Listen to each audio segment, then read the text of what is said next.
Direction Genève, où Ashoka a choisi de présenter ses activités. Enjeu, convaincre le public suisse de l'opportunité de s'engager pour développer l'innovation sociale dans le pays. On vient y faire ce qu'on y a fait dans les autres pays, c'est-à-dire à la fois implanter l'entrepreneuriat social, le faire reconnaître, etc. Montrer qu'il y a des entrepreneurs sociaux qui existent en Suisse, c'est évident, comme il y en a un peu partout dans le monde.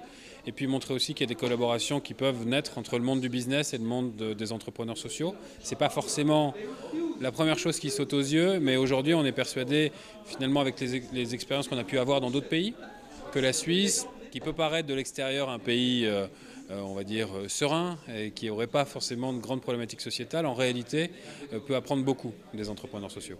Ashoka propose un accompagnement financier, humain et technique aux entrepreneurs sociaux qu'elle souhaite accompagner. Un processus de sélection rigoureux et collégial permet, après 6 à 8 mois d'études, d'identifier ces personnes. Entre autres, leur projet doit déjà avoir été lancé et présenter une solution innovante et réplicable dans d'autres espaces.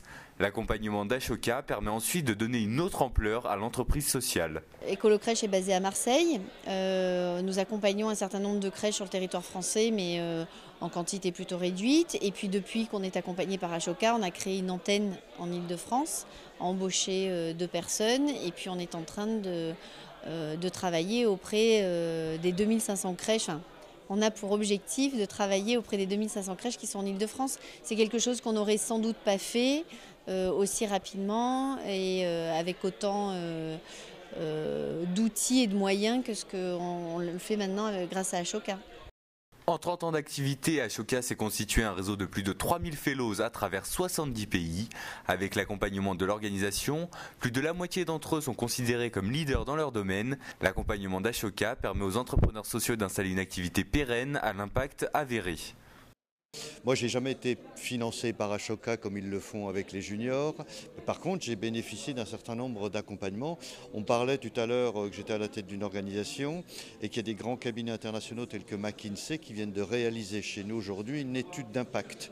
C'est-à-dire qu'ils sont capables de prouver que malgré le fait qu'on touche quelques fonds publics pour mener notre aventure en France, c'est une véritable économie pour les pouvoirs publics, donc pour la nation, parce qu'effectivement, non seulement on s'occupe de publics en difficulté, on leur trouve des solutions et ça coûte beaucoup moins cher que s'ils restent chez eux à rien faire, à coûter en minima social. Donc par exemple, c'est ce type d'impact, ce type de mesure d'impact, c'est typiquement l'apport que peut faire une organisation comme Ashoka à des gens comme nous.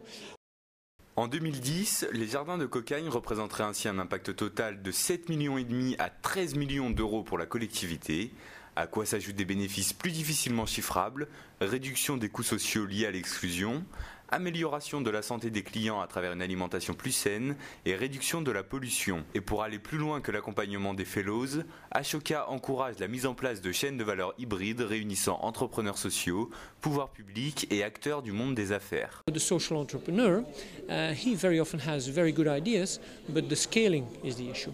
The scaling and being or spending a lot of his or her time in collecting money. So if they generate a revenue stream, they can kind of focus much more on doing the business and doing their activity in itself rather than searching for donations. C'est sur ce modèle que l'entreprise sociale Partage et le distributeur Migros se sont associés. Nous récupérons les invendus et les surstocks de Migros. Migros, depuis le premier jour, est un partenaire de Partage et nous développons depuis maintenant 6 ans un partenariat assez étonnant, assez exceptionnel et on va continuer. Pour Partage, on voit bien l'intérêt, vous leur fournissez finalement la matière première de leur activité. Et vous, Migros, qu'est-ce que ce partenariat vous a apporté au fil des années ? Ce partenariat nous a permis, premièrement, de recycler d'une façon très propre des produits qui sont encore consommables, et, plutôt que de les éliminer différemment. Ensuite, comme notre entreprise, notre enseigne Migros, donc a un objectif aussi d'entreprise sociale, c'était un moyen d'atteindre cet objectif, à savoir de mettre de l'alimentation à disposition de personnes démunies à travers une distribution qui est sécurisée.